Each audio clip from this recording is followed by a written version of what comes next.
ঈদযাত্রায় গাজীপুরের ঢাকা ময়মনসিংহ ও ঢাকা টাঙ্গাইল মহাসড়কের বেশ কয়েকটি পয়েন্টে যানজটে আটকে ভোগান্তির আশঙ্কা করছেন যাত্রী ও চালকরা। এরই মধ্যে ঢাকা ময়মনসিংহ মহাসড়কের কয়েকটি স্থানে জলাবদ্ধতায় ভোগান্তির সৃষ্টি হয়েছে। যদিও প্রশাসন বলছে ঈদযাত্রা নির্বিঘ্ন করতে তৎপর রয়েছেন তারা। ইকবাল আহমেদ সরকারের তথ্য ছবিতে বিস্তারিত। ঢাকা ময়মনসিংহ মহাসড়কের গাজীপুরের টঙ্গী থেকে চান্দনা চৌরাস্তা পর্যন্ত 12 কিলোমিটার অংশের বিভিন্ন স্থানে এখনো শেষ হয়নি বিআরটি প্রকল্পের কাজ।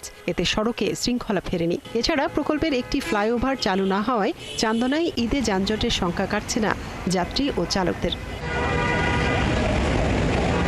তার উপর ভোগড়া বাইপাস, চান্দনা চৌরাস্তা সহ বেশ কিছু এলাকায় সামান্য বৃষ্টি হলেই তৈরি হচ্ছে জলাবদ্ধতা।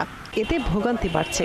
যাত্রী ও চালকরা বলছেন, টঙ্গী থেকে চৌরাস্তা পর্যন্ত পথ পাড়ি দিতে এখন দ্বিগুণ সময় লাগছে। আপনার টঙ্গী থেকে এখন গাজীপুর চৌরাস্তা পর্যন্ত যানজট। এই যে অটো রিক্সা লাগিয়া জামের লাগিয়া গাড়ি 1-1.5 ঘন্টা দেরি হয়।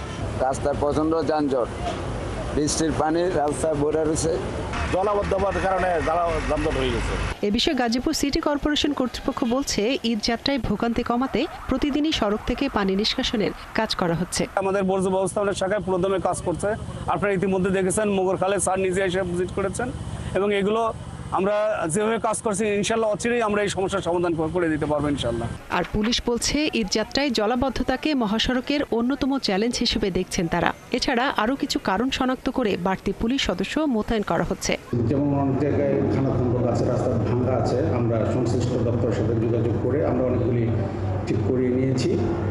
আর যাতে বিশেষ করে আমাদের যে 2টা পয়েন্ট প্রবলেম হবে, পেয়ারা বাগান, এখানে উত্তরবঙ্গগামী যে বাসগুলি হঠাৎ করে একবারে চলে আসে, তখন ম্যানেজমেন্ট করা যায় না। এটার জন্য আমরা পূর্ব প্রস্তুতি রাখবো। ঢাকা ময়মনসিংহ মহাসড়কে প্রতিদিন গড়ে 40 থেকে 50 হাজার পরিবহন চলাচল করে। ঈদ যাত্রায় এই সংখ্যা বেড়ে যায় কয়েক গুণ। তাই ঈদ যাত্রা নির্বিঘ্ন করতে মহাসড়কে বাড়তি নজরদারির দাবি চালক ও যাত্রীদের। মনিরা কাজুরি, ৭১।